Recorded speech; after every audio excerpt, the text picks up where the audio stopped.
So I'm gonna kind of be logical, and then I'm gonna bring it on back into an attack strategy, right? So the reason why banning all like trying to get the government or politicians to get ban certain propaganda, misinformation, disinformation channels on YouTube, Facebook, Instagram from, what is not like far one wing extremism is now basically platformed on modern day TV. But the reason why it's bad is because it's just like it's kind of better that we do have open dialogue and open debate, because it's better than having the government starting to limit and to control like social media and things like that. So I'm going to go to my attack and then go back into defending. I want to get the attack out of the way.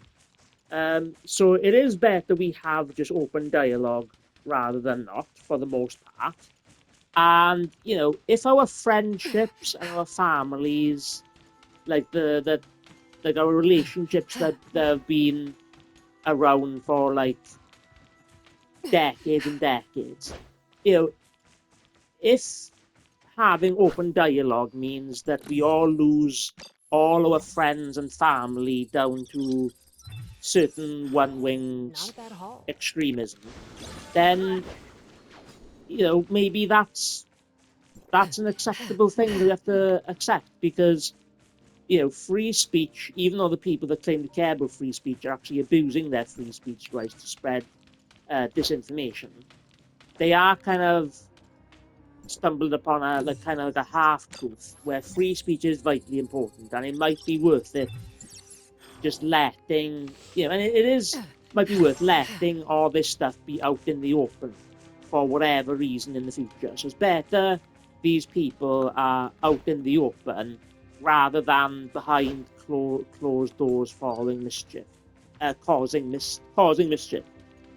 But at the same time, there's also an argument that letting them out in the open allows them to reach a much wider audience, which is far more dangerous.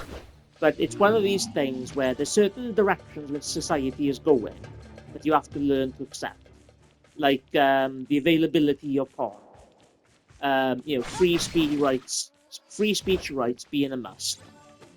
You know, banning cigarettes or combating people using cigarettes or e-cigarettes.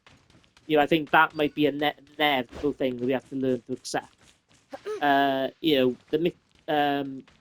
Races and cultures and ethnicities mixing is something that you have to learn to accept. Maybe I could say sometimes to certain degrees, but there's some things you got to learn to accept. And having free speech rights and having minimum government intervention is the way forward, because it sets a bad precedent, and it just means that to counter this kind of stuff, it just means you have to get more intelligent, you have to get more strategic, and you have to do much more like intelligent and clever things to combat this open disinformation that is destroying friendships and families down to its dishonesty. And maybe it's like also unacceptable that the chaos that these people create in society, maybe that's a necessity, and it just means political actors have got to get much more intelligent when it comes to combating that disinformation and that toxicity. But yeah, free speech is important. But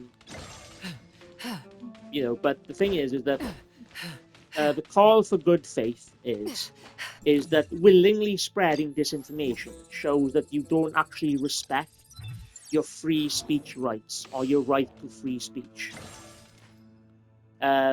Because you're, through openly spreading disinformation, you're actually giving the government excuses to clamp down on free speech. So if the government ever does clamp down on social media, it's only going to be you know, the extreme contrarians online, you know, the pretend free speech warriors, you know, it's them abusing free speeches are the ones that are biggest, that are like the biggest threat to the end of free speech. And the only people that are to blame are these disinformation artists that end up being contrarian to like any ethical and moral you know, norms. You know, the reason why liberalism has owned the media for so long is because liberalism and freedom and a lack of discrimination and equal rights, that's the norm, and that's why it's kind of like ruled the mainstream. And for the most part, or of any group, the people that are like bad or immoral are like a fraction. So I don't think people are actually with the far extremist, liberal, contrarian group. I actually don't think the majority is actually with them. And even the people that, the civilians that think they're with them, they've just been duped and they just don't know any better. And they don't realize that they're basically voting and following people that just want to take their rights away. And they're following people that are actually abusing their free speech. But yeah,